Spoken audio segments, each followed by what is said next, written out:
नमस्कार दोस्तों, आज जो हम टॉपिक स्टार्ट करने जा रहे हैं वो है नर्वस सिस्टम। बेसिक से हम बात करेंगे नर्वस सिस्टम की आज, और स्टार्ट करते हैं आज का टॉपिक। तो आज का जो हमारा टॉपिक होगा वो है histology of nervous system. Histology of nervous system, तो उससे पहले आपको पता होना चाहिए कि हिस्टोलॉजी मतलब क्या होता है।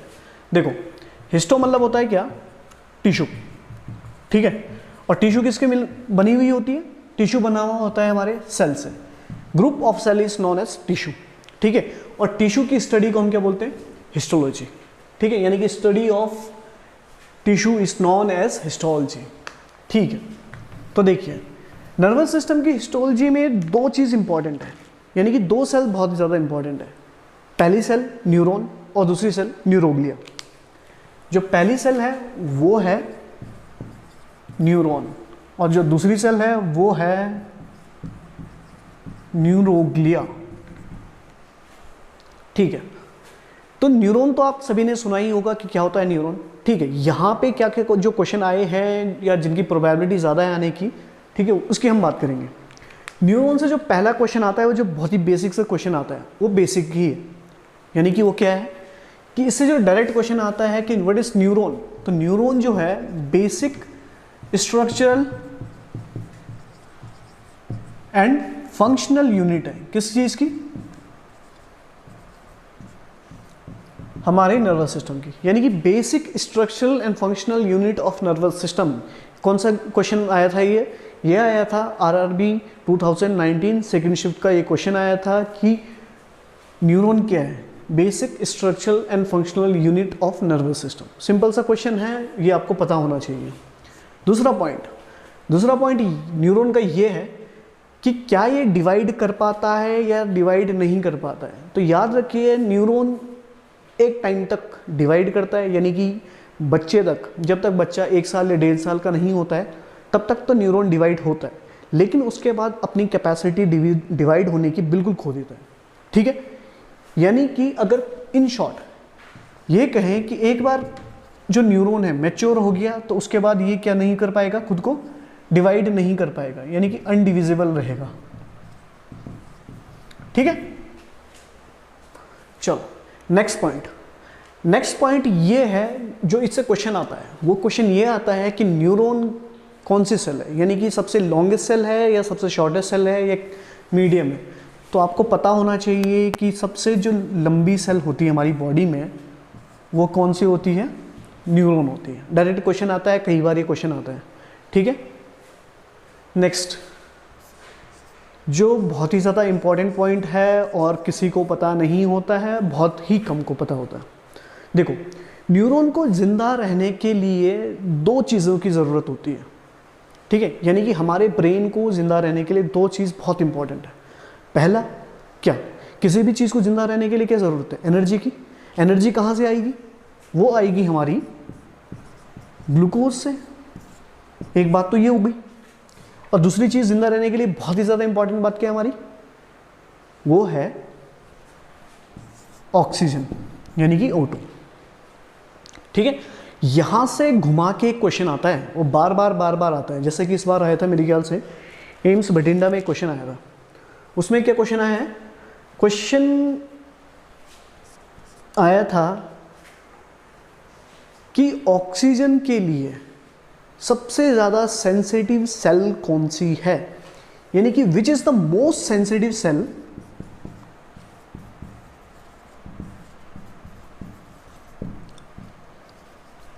For O2। ऑक्सीजन के लिए सबसे ज़्यादा सेंसिटिव सेल कौन सी है, यानी कि ऐसी कौन सी सेल है जिसको ऑक्सीजन नहीं मिलेगी कुछ टाइम के लिए तो शायद वो मर जाए या शायद वो फंक्शन ही करना बंद कर दे। तो हमेशा याद रखें, जो न्यूरॉन होता है वो सबसे ज़्यादा हमारा क्या होता है कि बहुत ही ज़्यादा सेंसिटिव होती है। किसके लिए? ऑक्सीजन के लिए। मैंने पहली बात बता दी, क्यों? क्योंकि न्यूरॉन को चाहिए बस दो चीज़ होती है, एक तो ग्लूकोज और दूसरा ऑक्सीजन, सिंपल, ठीक है। तो ये क्वेश्चन बार आता है, ठीक है। ऑप्शन में मैं क्वेश्चन भी बता देता हूँ आपको कि क्वेश्चन आता है which of the following is the most sensitive cell, ठीक है, फॉर ऑक्सीजन। ऑप्शन में मिल रहा होता आपको एक, हाँ, कार्डियक की सेल भी होती है, इसमें लोग कन्फ्यूजन कर जाते हैं। तो याद रखिए कि कार्डियक को अगर 3-4 मिनट तक ऑक्सीजन नहीं मिलेगा तब भी स्टेबल रहती है, ठीक है।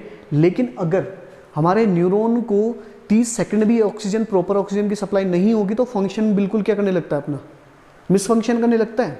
ये तो कई बार तो ये होता है कि अपना फंक्शन करना ही बंद कर देता है, ठीक है। इस वजह से ऑक्सीजन की कमी की वजह से हमें कई बार क्या आते हैं, सीजर्स आने लगते हैं। जब मैं सीजर पढ़ाऊंगा तब आपको बताऊंगा, पूरा एक्सप्लेन करूंगा ये बात, ठीक है। तो most sensitive cell for oxygen कौन सा होगा, हमारा न्यूरॉन। तो ये कुछ बात है जो आपको पता होनी चाहिए न्यूरॉन के बारे में।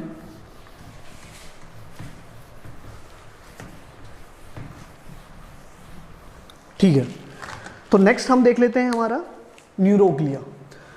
तो अगर आपने नहीं सुना है न्यूरोग्लिया तो बिल्कुल बेसिक से मैं बात करूंगा।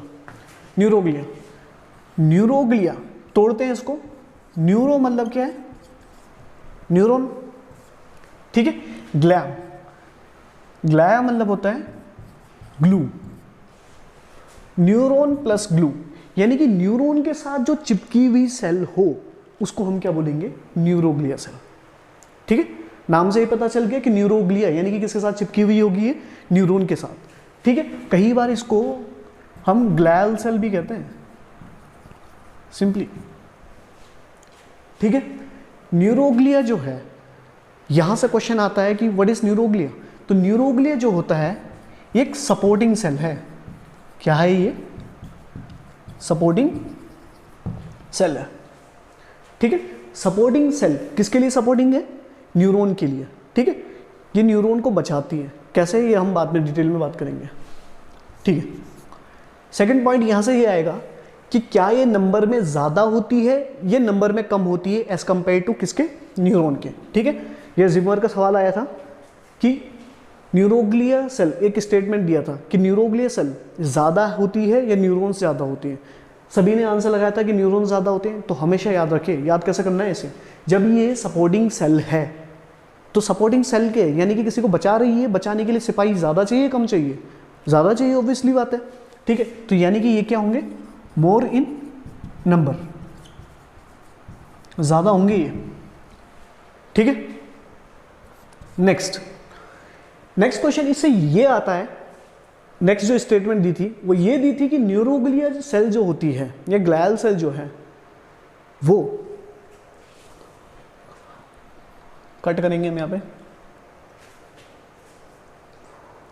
वो जो ग्लियल सेल जो है उसका साइज ज़्यादा होता है, यानी कि उसकी जो लेंथ ज़्यादा होती है वो न्यूरॉन से ज़्यादा होती है, ये कम होती है, यानी कि वो बड़ी है, न्यूरोग्लिया बड़ी है, ये न्यूरॉन बड़ी है। तो मैं ऑब्वियसली थोड़ी देर पहले बता चुका हूँ कि न्यूरॉन का साइज सबसे बड़ा होगा, तो यानी कि स्मॉलर देन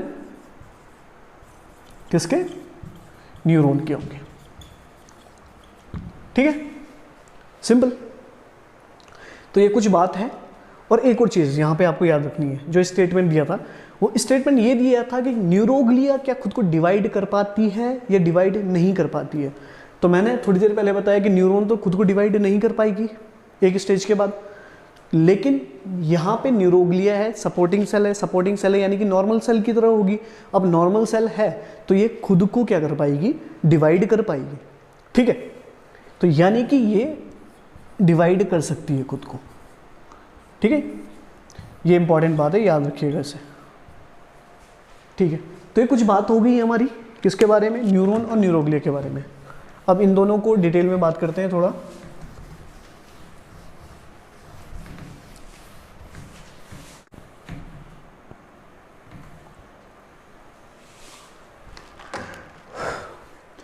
तो ठीक है, अब हम बात करते हैं न्यूरॉन की। अब न्यूरॉन आप लोगों ने क्लास 6 से पढ़ते आ रहे हो, ठीक है, और तब भी हम आंसर में अभी तक हम क्या करते हैं, गलत करके आते हैं, ठीक है। तो आज हम देखते हैं कि न्यूरॉन से क्या क्या क्वेश्चंस आते हैं, ठीक है, जो डायरेक्ट क्वेश्चन आते हैं। जो अभी तक डायरेक्ट क्वेश्चन आते हैं वो तो मैं आपको बता चुका हूँ, थोड़ा बहुत हम अब इसके स्ट्रक्चर के बारे में बात करते हैं, स्ट्रक्चर ऑफ न्यूरॉन। अब देखो, न्यूरॉन को अगर डिवाइड किया जाए तो 3 तरीके से डिवाइड कर सकते हैं, स्ट्रक्चर की बात कर रहा हूँ मैं, 3 स्ट्रक्चर में। जो पहला स्ट्रक्चर होता है उसको हम बोलते हैं सेल बॉडी, ठीक है। दूसरा स्ट्रक्चर हम डिवाइड करते हैं डेंड्रोन में, या कई बार डेंड्रोन नहीं तो डेंड्राइट्स होगा लिखा हुआ। और जो तीसरा स्ट्रक्चर होता है उसको हम बोलते हैं एक्सोन में, ठीक है। थोड़ा सा एक रफ डायग्राम बना के देख लेते हैं। माफ़ करें, ड्राइंग बहुत ज़्यादा अच्छी है मेरी।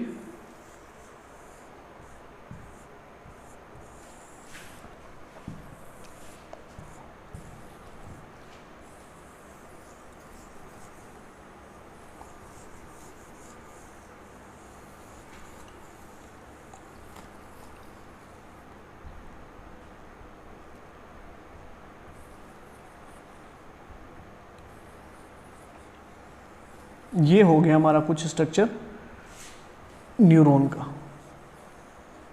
ऐसा ही कुछ स्ट्रक्चर होता है न्यूरॉन का। ठीक है, तो देखिए पहले अब हम बात करते हैं सेल बॉडी की। यहाँ से लेकर यहाँ तक जो स्ट्रक्चर मैंने बनाया है वो है सेल बॉडी। सेल बॉडी के अंदर क्या क्या चीज़ें प्रेजेंट होती है, नॉर्मली जैसे सारे सेल्स में प्रेजेंट होती है वैसे ही इसमें भी प्रेजेंट होता है। एक न्यूक्लियस तो होगा ही होगा, ठीक है। तो देखिए एक न्यूक्लियस है, सेम माइटोकॉन्ड्रिया होता है, राइबोसोम वगैरह होता है। यहाँ पे एक इंपॉर्टेंट बात है जो क्वेश्चन आता है डायरेक्ट कि यहाँ के राइबोसोम को क्या कहते हैं। यहाँ पे जो राइबोसोम होता है उसको स्पेशल एक नाम देते हैं और उसका नाम क्या है, निजल्स बॉडी, या कई बार यहाँ पे निजल्स ग्रेन्यूल्स भी मिलेगा आपको, ठीक है। सारे स्ट्रक्चर्स होते हैं और उस स्ट्रक्चर में एक इंपॉर्टेंट स्ट्रक्चर जो यहाँ पे आपको याद रखना है वो है निजल बॉडी, ठीक है। इसका काम क्या होता है, जो काम राइबोसोम का होता है। अब राइबोसोम का क्या काम होता है, राइबोसोम का काम होता है प्रोटीन को सिंथेसिस करना, ठीक है, यानी कि प्रोटीन सिंथेसिस में हेल्प करेगा हमारी कौन, निजल बॉडी, ठीक है। यहाँ पे एक स्ट्रक्चर एब्सेंट होता है जो नहीं प्रेजेंट होता है, वो होता है हमारा कौन सा, सेंट्रोजोम। याद रखिएगा ये बात, सेंट्रोजोम, ठीक है। सेंट्रोजोम जो नॉर्मल सेल में प्रेजेंट होता है, तो सेंट्रोजोम का काम क्या होता है, किसी भी सेल को डिवाइड करने में बहुत ज़्यादा इंपॉर्टेंट सी होती है किसकी, सेंट्रोजोम की। लेकिन अब यहाँ पे सेंट्रोजोम एब्सेंट है तो क्या ये खुद को डिवाइड कर पाएगा, नहीं कर पाएगा। यानी कि अगर कभी आपके पास क्वेश्चन आए कि न्यूरॉन में डिवीजन क्यों नहीं होता है, तो due to absence of centrosome, ये बात याद रखें, ठीक है। ये तो हो गया पहला पार्ट हमारा, यानी कि सेल बॉडी। अब दूसरी बात हम करते हैं किसकी, डेंड्राइट्स की या डेंड्रोन की। ये जो स्ट्रक्चर है जैसे स्मॉल ट्री लाइक स्ट्रक्चर, कैसे, स्मॉल ट्री लाइक स्ट्रक्चर, इनको हम बोलते हैं डेंड्राइट्स या डेंड्रोन, ठीक है। यहाँ से कोई क्वेश्चन नहीं आता है, लेकिन हाँ एक बार एक क्वेश्चन आया था, बहुत पुराना क्वेश्चन आया था DSSB का, कि input unit of neuron, input unit of neuron कौन सा है। तो इनपुट यूनिट ये ऐसे स्ट्रक्चर है ना, जैसा कि आपके क्या है, फिंगर लाइक स्ट्रक्चर है। तो ये स्ट्रक्चर हमारे क्या काम करते हैं, सेंस के काम करते हैं, यानी कि इनपुट का काम करता है किसका, न्यूरॉन का, ठीक है। सिग्नल को यहाँ से ले जाने का काम करेंगे। तो ये एक क्वेश्चन आया था DSSB का, बहुत पुराना क्वेश्चन था, उसके बाद तो मैंने कभी देखा नहीं है, ठीक है। फिर तीसरी बात करते हैं एक्सोन की। यहाँ से लेकर यहाँ तक पूरा क्या है हमारा, एक्सोन है, ठीक है। अब देखो नॉर्मल जो न्यूरॉन्स होते हैं वो ऐसा भी हो सकते हैं, ठीक है, एक्सोन ऐसा भी हो सकता है। अगर इसमें कोई ऐसी टाइप की कोई शीट प्रेजेंट हो तो ये दूसरा न्यूरॉन कहलाएगा, और अगर ये नहीं है तो ये दूसरा न्यूरॉन कहलाएगा। इस शीट को हम बोलते हैं क्या, माइलिन शीट, ठीक है, माइलिन शीट, ठीक है। तो अगर जिस न्यूरॉन में माइलिन शीट प्रेजेंट होगी उस टाइप के न्यूरॉन को हम बोलेंगे माइलिनेटेड न्यूरॉन, ठीक है। क्यों, क्योंकि उसमें क्या प्रेजेंट है, माइलिन शीट। अगर माइलिन शीट एब्सेंट होगी, अगर मैं इसको हटा दूं तो उसको हम किस टाइप का न्यूरॉन बोलेंगे, उसको हम बोलेंगे अनमाइलिनेटेड न्यूरॉन या नॉन माइलिनेटेड न्यूरॉन, ठीक है। चलिए एक और स्ट्रक्चर यहाँ आपने देखा होगा बुक्स में, यूं ऐसे ब्लैक एक डॉट होता बना हुआ, वो क्या है, वो होता है हमारा श्वान सेल, नहीं, वो होता है हमारा श्वान न्यूक्लियस, ठीक है। श्वान सेल क्या होता है, ये पूरी की पूरी जो सेल होती है ऐसे, उसको कहते हैं श्वान सेल। श्वान सेल खुद में एक न्यूरोग्लिया सेल है, श्वान सेल खुद में एक न्यूरोग्लिया सेल है, उसकी बात हम थोड़ी देर में करेंगे, ठीक है।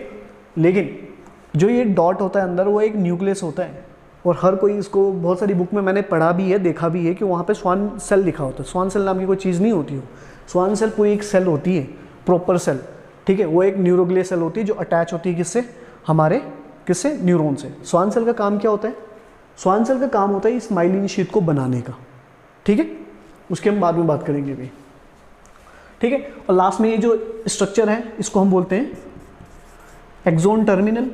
क्यों, टर्मिनल मतलब क्या होता है, जहाँ पे कोई चीज़ खत्म हो रही है, और ख़त्म क्या हो रही है, एक्सोन हो रही है। तो इसलिए हम इसको क्या बोलते हैं, एक्सोन टर्मिनल। कई बार इसको क्या बोलते हैं, टीलोडेंड्रिया भी कहते हैं इसे, ठीक है। अब ये बल्ब जैसे स्ट्रक्चर है ना लास्ट में, तो इनको कहते ही बल्ब है, बल्ब, ठीक है। कौन से bulb, synaptic and bulb, synaptic and bulb. And bulb क्यों, क्योंकि जहाँ पे ख़त्म हो रहे हैं, ठीक है। इनका काम क्या होता है, इनका काम ये होता है कि खुद में स्पेशल टाइप के न्यूरोट्रांसमीटर को स्टोर करना। किसको स्टोर करना, न्यूरोट्रांसमीटर्स को, ठीक है। न्यूरोट्रांसमीटर को स्टोर करना है, किसका काम होता है, सिनेप्टिक एंड बल्ब। न्यूरोट्रांसमीटर में पूरी एक वीडियो बनाऊंगा, किस टाइप के न्यूरोट्रांसमीटर होते हैं, ठीक है, कौन सी डिजीज़ में कौन सा न्यूरोट्रांसमीटर इफेक्ट होता है, वो सब हम बात करेंगे, ठीक है।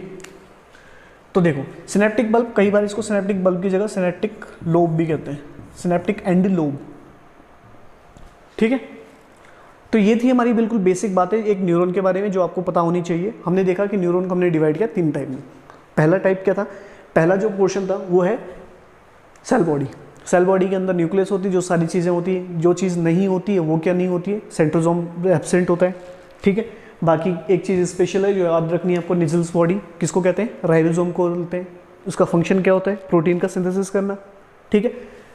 चलिए फिर उसके बाद हमने देखा क्या, डेंड्राइट से डेंड्रोन, ठीक है, स्मॉल ट्री लाइक स्ट्रक्चर होता है ये, ठीक है। यहाँ से क्वेश्चन आया था, वो क्या था कि इनपुट यूनिट किससे कहते हैं। चलिए फिर तीसरा जो पोर्शन होता है उसको हमने बोला है क्या, एक्सोन, ठीक है। एक्सोन को हमने देखा अलग अलग पोर्शन में, ठीक है। माइलिन शीथ, अगर माइलिन शीथ प्रेजेंट है तो उसको हम बोलेंगे माइलिनेटेड न्यूरॉन, अगर माइलिन शीथ एब्सेंट है उसको हम बोलेंगे नॉन माइलिनेटेड न्यूरॉन, ठीक है। चलिए अब नेक्स्ट है कि सिनेप्टिक लोब, ये हमने देखा था सिनेप्टिक लोब के अंदर क्या प्रेजेंट होते हैं, न्यूरोट्रांसमीटर, ठीक है। उनकी बाद में हम डिटेल में बात करेंगे। चलिए अब थोड़ा बहुत तो हम बात कर लेंगे न्यूरोग्लिया की।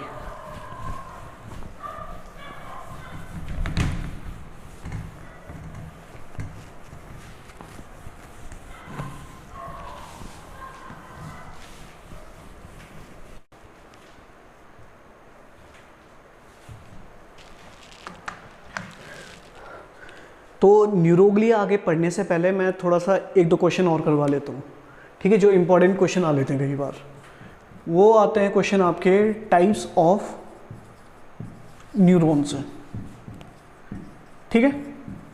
देखो टाइप ऑफ न्यूरॉन, न्यूरॉन को अलग अलग तरीके से हम डिवाइड करते हैं, ठीक है।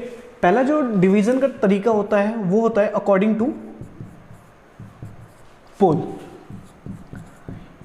ठीक है। जैसे आपने पढ़ा है ना कि नॉर्थ पोल, साउथ पोल, ठीक है, ये सब आपने पढ़ा ही होगा मैग्नेट में। सेम यहाँ पे भी हम पोल के हिसाब से करते हैं। पोल यानी कि जैसे मार्कर है, इसके कितने पोल हैं, 2 पोल हैं, एक इधर पोल है, एक इधर पोल है। तो न्यूरॉन को भी कुछ ऐसे ही डिवाइड करते हैं।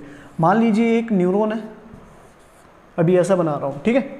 जहाँ जहाँ से डेंड्राइट जनरेट होंगे, ये वाले, ये डेंड्रोन जनरेट होंगे, वहाँ भी हम इसको पोल काउंट करेंगे, ठीक है। यहाँ से जनरेट हुआ तो यानी कि 1 पोल, यहाँ जनरेट हुआ 2 पोल, ये जनरेट हुआ 3रा पोल, और एक तो ये है ही क्या हमारा एक्सोन। कितने पोल हो गए, 4 पोल। यानी कि ये यूनिपोलर, बाइपोलर, ट्राइपोलर, क्वाड्रापोलर यानी कि मल्टीपोलर है।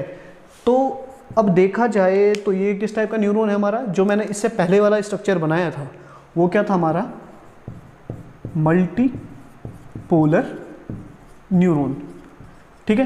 क्वेश्चन यहाँ से क्या आता है, यहाँ से लोकेशन पूछ लेता है कई बार, ठीक है। तो ये इंपॉर्टेंट नहीं है ये वाला। अगर इसकी लोकेशन मैं बताऊँ तो ये लोकेशन हमारी पूरी बॉडी में प्रेजेंट होता है, यानी कि ऑल ओवर द बॉडी ये प्रेजेंट होगा, ठीक है। ब्रेन से लेकर स्पाइनल कोड से लेकर हमारे हाथ पाँव सब में, ठीक है। दूसरा जो देखा जाए यूनिपोलर की हम देखते हैं, ठीक है। यूनिपोलर, यूनिपोलर को हम कई बार सूडो यूनिपोलर भी कहते हैं। वो क्यों, देखो वो इसलिए कि ये ऐसा होता है,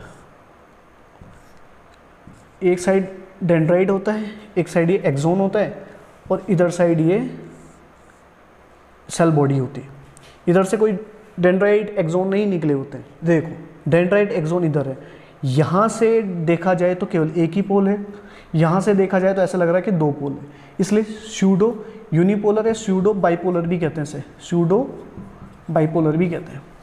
ठीक है, स्यूडो यूनिपोलर या स्यूडो बाइपोलर दोनों मिल जाएगा किसी भी बुक में। ठीक है, तो देखो इसलिए ये अगर इसकी लोकेशन पूछी जाए कि कहाँ प्रेजेंट होता है ये, तो आपको पता होना चाहिए ये प्रेजेंट होता है हमारे क्रेनियल नर्व्स में। ठीक है, चलिए नेक्स्ट हम देखते हैं बाइपोलर।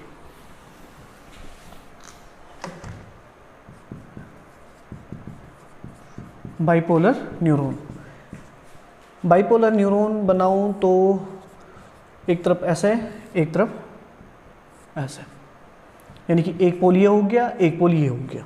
ठीक है, दो पोल हो गए, एक डेंड्राइट का पोल, एक एक्सॉन का पोल, बाइपोलर। बहुत ही ज़्यादा इंपॉर्टेंट है ये डायरेक्ट क्वेश्चन में आया हुआ है, ये 3-4 क्वेश्चन में ही आया हुआ है। इसकी लोकेशन पूछ लेता है, तो इसकी लोकेशन जो होती है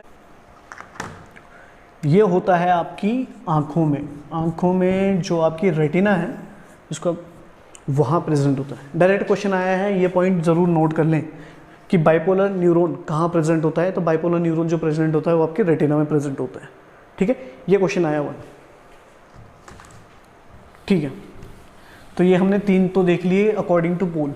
अगर अब बात करें अकॉर्डिंग टू माइलिन शीथ, जो मैंने थोड़ी देर बात करी, थोड़ी देर पहले मैंने बताया था अकॉर्डिंग टू माइलिन शीथ। तो माइलिन शीथ के अकॉर्डिंग देखा जाए तो मैंने 2 ही होते हैं, एक कौन सा, माइलिनेटेड न्यूरॉन, माइलिनेटेड न्यूरॉन, और दूसरा कौन सा होगा, अनमाइलिनेटेड न्यूरॉन, या इसी को हम क्या बोलेंगे, non myelinated neuron, unmyelinated neuron या नॉन माइलिनेटेड न्यूरॉन। ठीक है, माइलिनेटेड न्यूरॉन तो all over the body present होता है, लेकिन अनमाइलिनेटेड न्यूरॉन से क्वेश्चन आया हुआ है कि अनमाइलिनेटेड न्यूरॉन कहाँ प्रेजेंट होता है। तो हमेशा याद रखें, अनमाइलिनेटेड न्यूरॉन जो प्रेजेंट होता है वो होता है आपका एएनएस में। एएनएस बोले तो ऑटोनॉमिक नर्वस सिस्टम। ठीक है, यहाँ से क्वेश्चन आता है। तो ये इंपॉर्टेंट बात थी यहाँ पे, ये हमने देख ली।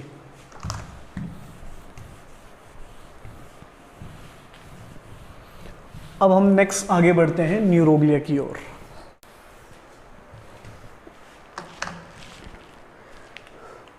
ठीक है, तो अब हम बात करते हैं न्यूरोग्लिया की, न्यूरोग्लिया की।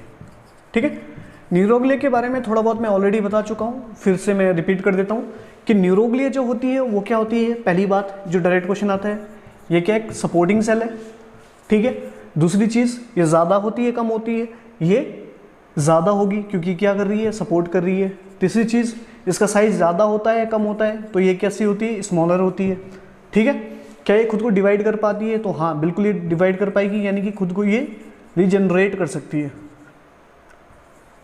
ठीक है, ये सारी जो 4 पॉइंट ये बात याद रखनी है आपको। ठीक है, अब नेक्स्ट, अब न्यूरोग्लिया से इंपॉर्टेंट इसकी टाइप्स होती हैं। ठीक है, न्यूरोग्लिया से इंपॉर्टेंट क्या है, इसकी टाइप्स।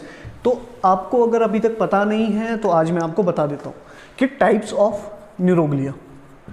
तो न्यूरोग्लिया को डिवाइड करते हैं 2 तरीके से, एक ऐसी टाइप की सेल जो सेंट्रल नर्वस सिस्टम में प्रेजेंट हो, दूसरी ऐसी टाइप की सेल जो हमारी पेरिफेरल नर्वस सिस्टम में प्रेजेंट हो, यानी कि पीएनएस में प्रेजेंट हो। ठीक है, अगर अभी तक आपने ये नहीं पता है कि central nervous system, peripheral nervous system, तो ऑलरेडी मैं वीडियो बना चुका हूँ, वो मैं आपको डिस्क्रिप्शन में दे दूंगा। ठीक है, तो आप जाके देख लेना। थोड़ा बहुत मैं आपको बता दे रहा हूँ। सेंट्रल नर्वस सिस्टम, मान लीजिए मैं हूँ, ठीक है, ये मेरी बॉडी है। ऐसे ही कोई भी नर्वस सिस्टम का पार्ट जो बिल्कुल सेंटर में आ रहा है उसको हम क्या बोलेंगे, सेंट्रल नर्वस सिस्टम।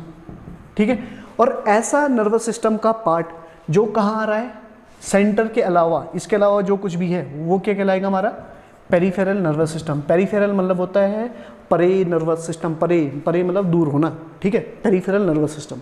ओके, तो देख लेते हैं ऐसी जो सेंटर नर्वस सिस्टम का पार्ट हो।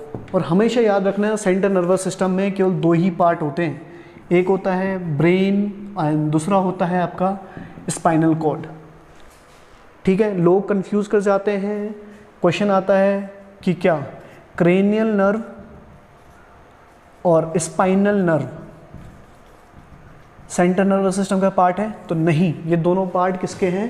पेरिफेरल नर्वस सिस्टम के हैं, ना कि सेंट्रल नर्वस सिस्टम के। डायरेक्ट क्वेश्चन आएंगे ये, ठीक है। सेंट्रल नर्वस सिस्टम में केवल दो ही चीज़ है, एक ब्रेन, दूसरा स्पाइनल कॉर्ड, ठीक है। तो देखो, दो टाइप में यहाँ सेल डिवाइड करते हैं। एक सेल जो कहाँ प्रेजेंट होगी? सेंट्रल नर्वस सिस्टम में। दूसरी सेल जो कहाँ प्रेजेंट होगी? पेरिफेरल नर्वस सिस्टम में, ठीक है। तो देख लेते हैं, सेंट्रल नर्वस सिस्टम में 4 सेल प्रेजेंट होती है, ठीक है, 4 टाइप की सेल। पहली जो सेल होती है उसका नाम होता है एस्ट्रोसाइट। क्या है? एस्ट्रोसाइट्स। दूसरी होती है ओलिगोडेंड्रोसाइट। ओलिगोडेंड्रोसाइट्स। तीसरी होती है माइक्रोग्लियल सेल। एंड चौथी जो होती है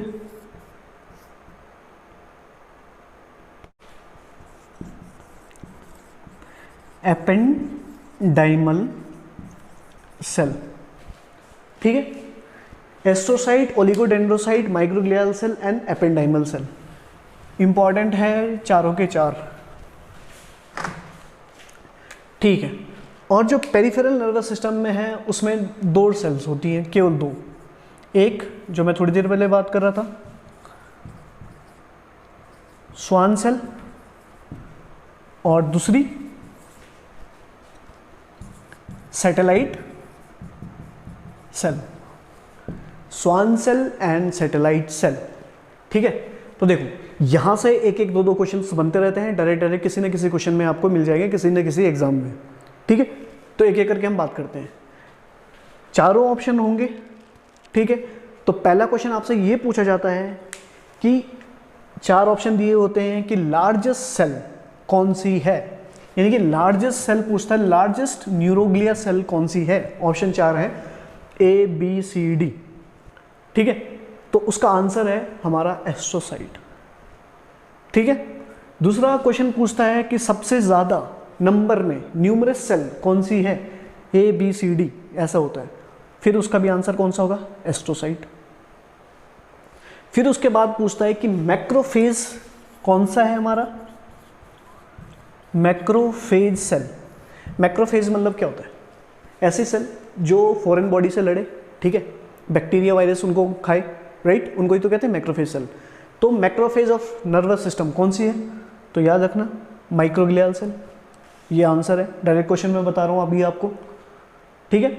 माइलिन शीट बनाने का काम किसका है? एक क्वेश्चन आता है, cell responsible for formation of myelin sheath. ये क्वेश्चन आता है, बहुत ही ज़्यादा इंपॉर्टेंट है, ठीक है। अभी मैं बताऊंगा, बहुत सारी लोकल गाइड में आंसर गलत भी दिया हुआ है। तो इसके 2 आंसर हैं, एक ओलिगोडेंड्रोसाइट और दूसरा स्वान सेल। देखो, जैसे मैंने बताया कि सेंट्रल नर्वस सिस्टम की सेल कौन सी है? ओलिगोडेंड्रोसाइट। पेरिफेरल नर्वस सिस्टम की सेल कौन सी है? सैटेलाइट सेल और स्वान सेल। यहाँ हम बात करेंगे स्वान सेल की, ठीक है। तो देखो, जो माइलिनेशन करेगा, यानी कि जो नर्वस सिस्टम था हमारा, उसकी जो माइलिन शीट थी ये वाली, ठीक है, तो उसकी जो माइलिनेशन करेगा, माइलिन शीट बनाएगा, अगर सेंट्रल नर्वस सिस्टम है, सेंट्रल नर्वस सिस्टम है, तो वहाँ पे कौन सी सेल करेगी? ओलिगोडेंड्रोसाइट, ठीक है। अगर कौन सी है? पेरिफेरल नर्वस सिस्टम है, यानी कि ब्रेन और स्पाइनल कॉर्ड को छोड़ के कोई भी सेल है, न्यूरॉन है, तो उसकी कौन करेगा? स्वान सेल, ठीक है। बहुत सारी लोकल गाइड में आंसर गलत दिया है, ठीक है, मैं नाम नहीं लेना चाहूँगा, लेकिन देखोगे अगर आप तो वहाँ पे दिया है, क्वेश्चन दिया होता है कि स्पाइनल कॉर्ड और डायरेक्ट क्वेश्चन ये है, स्पाइनल कॉर्ड और ब्रेन की न्यूरॉन को माइलिनेशन कौन करता है, यानी कि स्पाइनल कॉर्ड और ब्रेन के न्यूरॉन को माइलिनेट कौन करेगा। और ऑप्शन में रहता है स्वान सेल भी होता है, ओलिगोडेंड्रोसाइट भी होता है, और बाकी इनमें से कुछ ना कुछ होता है, ठीक है। तो वहाँ पे आंसर माना होता है स्वान सेल, जो कि बिल्कुल गलत है। याद रखें, फिर मैं बता रहा हूँ, जो कि बिल्कुल गलत है, 3-4 बुक में है ये आंसर दिया हुआ, ठीक है, वो आंसर बिल्कुल गलत है। तो राइट आंसर इज ओलिगोडेंड्रोसाइट, क्योंकि मैं पहले ही बता चुका हूँ, सेंट्रल नर्वस सिस्टम का मतलब ही होता है ब्रेन प्लस स्पाइनल कॉर्ड, ठीक है। और क्रेनियल नर्व अगर क्वेश्चन आए कभी, क्रेनियल नर्व और स्पाइनल नर्व को माइलिनेट कौन करेगा, तो याद रखें कौन करेगा, आपका श्वान सेल करेगा, ठीक है। ये इंपॉर्टेंट बात है जो आपको याद रखनी है, ठीक है। एक और क्वेश्चन आ सकता है, वो ये आएगा कि ब्लड ब्रेन बैरियर, क्या क्वेश्चन आएगा कि BBB, ये आपने सुना ही होगा, ब्लड ब्रेन बैरियर कौन बनाता है, तो ब्लड ब्रेन बैरियर आपका बनाएगा एस्ट्रोसाइट, और ऑप्शन में चारों मिल सकते हैं। फिर एक और क्वेश्चन आपका मिलेगा कि CSF ब्लड बैरियर,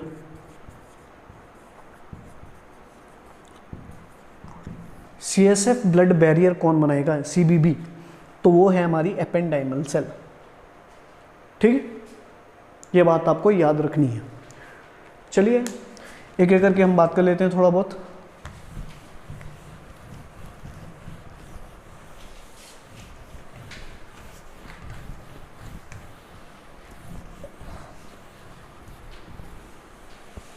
ठीक है, तो पहले बात करते हैं एस्ट्रोसाइट की। देखो एस्ट्रोसाइट, एस्ट्रोसाइट कैसे याद रखना है, इजी तरीका है। तो एस्ट्रोसाइट कैसे याद रखना है, बहुत ही इजी तरीका है हमारे पास। वो क्या है कि आपने टीवी देखी होगी, एस्ट्रोसाइट, एस्ट्रोनॉमर आपने सुना होगा। एस्ट्रोनॉमर कहाँ जाते हैं, आसमान में जाते हैं, राइट, ठीक है। आसमान में क्या होते हैं, तारे होते हैं, सितारे होते हैं, ठीक है, स्टार्स। तो पहला यहाँ से बहुत ही इंपॉर्टेंट एक क्वेश्चन बनता है, वो क्वेश्चन बनता है कि स्टार शेप न्यूरोग्लिया कौन सा होता है हमारा, तो स्टार शेप न्यूरोग्लिया कौन सा है हमारा, एस्ट्रोसाइट से, ठीक है। कैसे याद रखेंगे हम, एस्ट्रोनॉमर से याद रखेंगे, ठीक है। और एस्ट्रोनॉमर से ही हम और एक और चीज़ तरीका याद कर सकते हैं कि सितारे, तारे, आपने पढ़ाई होगा कि सूरज भी क्या एक तारा ही है, यानी कि स्टार है, ठीक है। तो वैसे ही बहुत सारे बड़े बड़े स्टार होते हैं, तो स्टार का शेप बड़ा होता है छोटा होता है। तो यहाँ पे क्वेश्चन आता है कि न्यूरोग्लिया सेल में सबसे बड़ी लार्जेस्ट सेल कौन सी होती है, तो लार्जेस्ट सेल भी जो है हमारी वो कौन सी है, एस्ट्रोसाइट है, ठीक है। तीसरी चीज़, एक और चीज़ आप यहाँ से याद रख सकते हो कि सबसे ज़्यादा पता है आपको, सितारे एक नहीं है, मिलियंस है, ट्रिलियंस है, राइट। तो हमारी जब यूनिवर्स में इतने सारे हैं तो हमारी ब्रेन में भी बहुत ज़्यादा होंगे, यानी कि सबसे ज़्यादा भी क्या होंगे, फिर एस्ट्रोसाइट ही होंगे, ठीक है। सबसे मोस्ट न्यूमरस क्या है हमारी, एस्ट्रोसाइट है। ये भी आपको याद रखना है, ठीक है। तीनों इंपॉर्टेंट बात है, तीनों ही इंपॉर्टेंट क्वेश्चन पूछा जाता है। एक और क्वेश्चन कि इसका फंक्शन क्या है, फंक्शन ऑफ एस्ट्रोसाइट, तो मैं ऑलरेडी बता चुका हूं, फिर बता रहा हूं। इसका फंक्शन होता है क्या करना, ब्लड ब्रेन बैरियर बनाना, ब्लड ब्रेन बैरियर, ठीक है। किसका काम होता है, एस्ट्रोसाइट का, ठीक है। ब्लड ब्रेन बैरियर के बारे में थोड़ा मैं बता दूं आपको। मान लीजिए ये आपका टिश्यू है,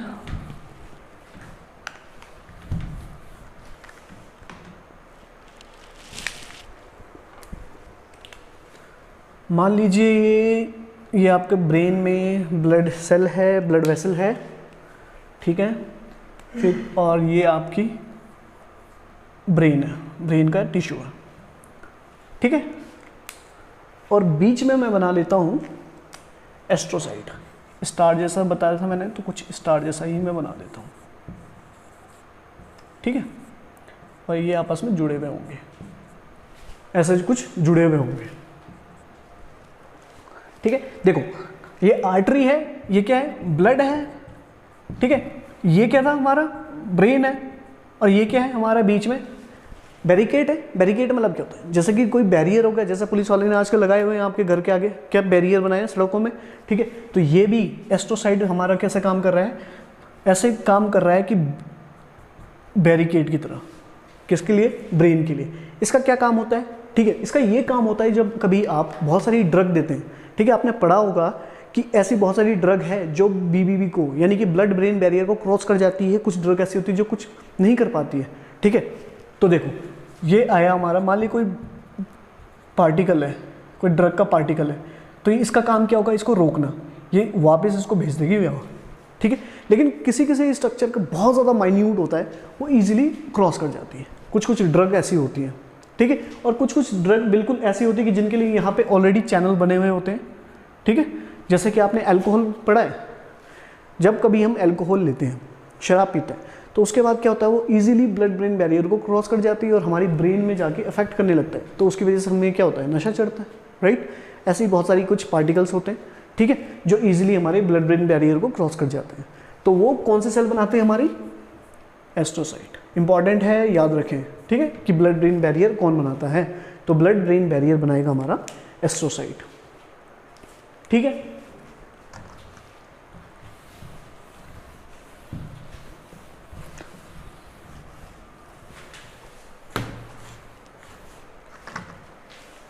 नेक्स्ट बात कर लेते हैं ओलिगोडेंड्रोसाइट की। देखो ओलिगोडेंड्रोसाइट का साइज भी स्टार जैसा ही होता है, ठीक है, लेकिन ये थोड़ा सा छोटा होता है किससे, एस्ट्रोसाइट से, ठीक है। अब इसका काम क्या होता है, एक्चुअली मान लीजिए ये कोई एक न्यूरॉन है, ठीक है, ये कोई एक न्यूरॉन है, इस न्यूरॉन के बिल्कुल बगल में ही प्रेजेंट होता है हमारा क्या, ओलिगोडेंड्रोसाइट। याद रखें, ये एक डिजीज़ कंडीशन में आएगी जो मैं बताऊंगा आपको, आगे जाके हम पढ़ेंगे वहाँ पे, ठीक है। तो ये जो इसकी टांगें बनाई ना मैंने, इसको कहते हैं प्रोसेस, टांगों को हाथों को बोलते हैं प्रोसेस, ठीक है। तो इसके बहुत सारे ऐसे प्रोसेस होते हैं, ठीक है, इधर साइड से दूसरे न्यूरॉन से जुड़ा हुआ होगा ये। तो देखो ओलिगोडेंड्रोसाइट है प्रोसेस के थ्रू, तो इसका काम ये होता है कि जो ये न्यूरॉन थी, तो न्यूरॉन की माइलिन शीट को बनाने का काम कौन करेगा, हमारा ओलिगोडेंड्रोसाइट। लेकिन याद करने की बात क्या है, लेकिन केवल और केवल कहाँ की बात में आएगा, सेंटर नर्वस सिस्टम के। कहाँ की बना रहा है ये, सेंटर नर्वस सिस्टम के न्यूरॉन को माइलिनेट करने का काम करेगा, जो माइलिन शीट है उसको बनाने का काम करेगा, ठीक है। डायरेक्ट क्वेश्चन आएगा यहाँ पे, ठीक है, यानी कि ब्रेन और स्पाइनल कॉर्ड को माइलिनेट कौन करेगा, ओलिगोडेंड्रोसाइट, ठीक है। ये यहाँ पे आएगा क्वेश्चन आपके, बहुत ही ज़्यादा इंपॉर्टेंट क्वेश्चन है, ये आएगा आपके क्वेश्चन में, ठीक है। और बहुत सारे लोकल गाइड में ये आंसर गलत है, मैं ऑलरेडी बता चुका हूँ, बस यही आपको याद रखना है इससे।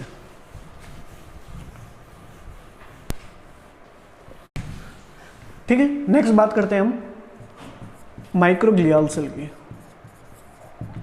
माइक्रोग्लियल सेल, देखो नाम से ही याद रखें आप, यहाँ से क्वेश्चन आ सकता है कि ये सबसे छोटी न्यूरोग्लिया सेल कौन सी है, तो नाम में ही है, माइक्रो मतलब क्या होता है, स्मॉल है, तो ये सबसे स्मॉलेस्ट है। पहला पॉइंट ये बनता है यहाँ से, एक क्वेश्चन जो आपके एग्जाम में आ सकता है, अभी तक आया नहीं है, ठीक है। दूसरा जो क्वेश्चन आया है कि ये काम क्या करता है, तो इसका फंक्शन होता है मैक्रोफेज की तरह काम करना, फंक्शन एज अ मैक्रोफेज, ठीक है, कि ब्रेन और स्पाइनल कॉर्ड में जो भी बैक्टीरिया वायरस जाता है या कोई भी फॉरेन बॉडी जाता है, तो उसको इनगल्फ करने का काम किसका होता है, माइक्रोग्लियल सेल का, ठीक है। ये भी बात हो गई है। नेक्स्ट चौथा, एपेंडाइमल सेल। एपेंडाइमल सेल, जब मैं आपको सीएसएफ का सर्कुलेशन पढ़ाऊंगा तो वहाँ पे पूरी डिटेल में बताऊंगा कि एपेंडाइमल सेल का काम कैसे करता है। तो एपेंडाइमल से अभी तक कोई क्वेश्चन नहीं आया है, लेकिन अगर क्वेश्चन पूछेगा कभी, और जो बहुत ज़्यादा प्रोबेबिलिटी है जिसकी, वो है कि इसका फंक्शन क्या है, तो ये बनाता है आपका सीएसएफ बैरियर बनाएगा, ठीक है। बस ये आपको याद रखना, सीएसएफ बैरियर। और अगर कभी क्वेश्चन पूछे आपसे कि एपेंडाइमल सेल ब्रेन की कौन सी जगह लोकेशन में प्रेजेंट होता है, तो लोकेशन है इसका ventricles, ventricles of brain. Heart की वेंट्रिकल्स नहीं है भाई, ये वेंट्रिकल्स ऑफ ब्रेन, ये इंपॉर्टेंट बात है, ठीक है। बस नेक्स्ट, अब हम बात कर लेते हैं कौन सी सेल की, जो हमारी पेरिफेरल नर्वस सिस्टम में प्रेजेंट होगा, ठीक है, यानी कि हमारे हाथ में, पाँव में, स्पाइनल नर्व में और क्रेनियल नर्व में। स्पाइनल कॉर्ड और ब्रेन की बात नहीं कर रहा हूँ मैं, ठीक है। पीएनएस पहला है हमारा स्वान सेल।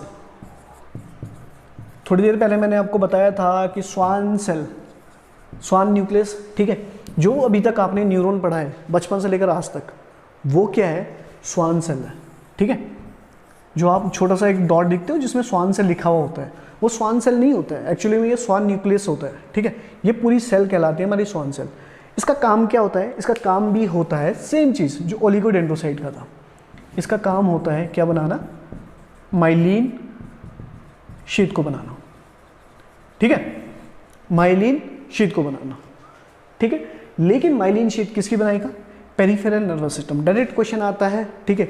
अब मैं क्वेश्चन बताता हूँ आपको कि क्वेश्चन है कि क्रेनियल नर्व की माइलिनेशन ऑफ क्रेनियल नर्व कौन करेगा? ओलिगोडेंड्रोसाइट भी ऑप्शन में होगा और स्वान सेल भी ऑप्शन में होगा। तो आंसर क्या लगाना है आपको? स्वान सेल, ठीक है। बस यही इंपॉर्टेंट बात है यहाँ पे, और कुछ नहीं। और हाँ, ये नेक्स्ट किसी एक डिजीज कंडीशन में आएगा, वो हम वही देखेंगे।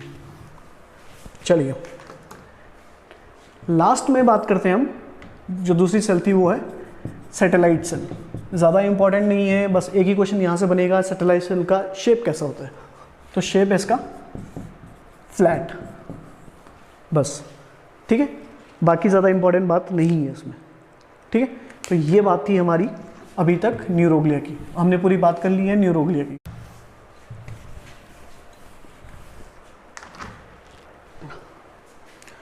तो आज हमने पूरा डिस्कशन कर लिया हमारा हिस्टोलॉजी ऑफ नर्वस सिस्टम के बारे में। पूरे जो भी क्वेश्चन अभी तक इससे आए थे या जो भी क्वेश्चन आने की प्रोबेबिलिटी है वो सब हमने कवर कर लिया यहाँ पे। बहुत ही इंपॉर्टेंट है नर्वस सिस्टम हमारे लिए, वो अब हम आगे भी देखते रहेंगे अब आगे, ठीक है। तब तक आप अपने घर में रहिए, बैठे रहिए और पढ़ते रहिए, खुश रहिए, टेंशन फ्री रहिए। God bless you all.